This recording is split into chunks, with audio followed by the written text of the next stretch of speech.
Earlier this month, a statement was issued by the Transport Minister, and in that statement we were told that the dreaded Pacer trains will be with us for much longer than was originally promised. Built from the body of a bus mounted on train wheels to create a uniquely bumpy and rattling travelling experience, the Pacers were only meant to be a temporary stopgap when they were first introduced in the 1980s. The statement containing this came just after the publication of the annual report for Transport for Wales, which did not include the pledge from the previous year's annual report to phase out the Pacers before the end of the year. The statement also declared that an even older train, the 1960s-built British Rail Class 37, would remain on the tracks for longer as well. This train model was not even featured in the first annual report of Transport for Wales because it was brought out of retirement after the publication of that report due to chronic rolling stock shortages.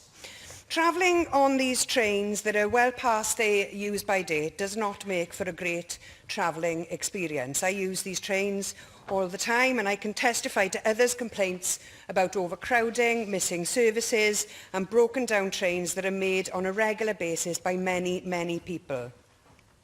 Now, I note that your Labour Party colleagues, Greater Manchester Mayor Andy Burnham, Sheffield City Regional Mayor Dan Jarvis and Leeds City Council Leader Judith Blake have all signed a letter calling on train operator Northern to reduce fares for passengers who, like us in Wales, are forced to travel on these Pacer trains. I think this is a great idea.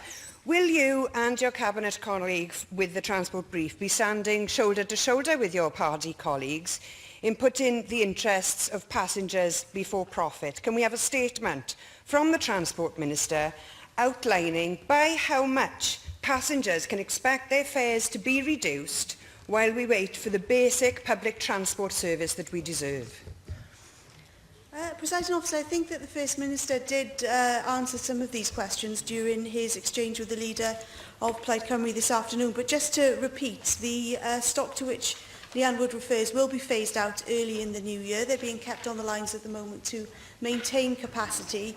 And of course, there are rolling stock issues across the whole of the UK. This isn't an issue which is particularly confined to Wales. And the First Minister also set out the future proposals in terms of the reduction of fares across Wales as well.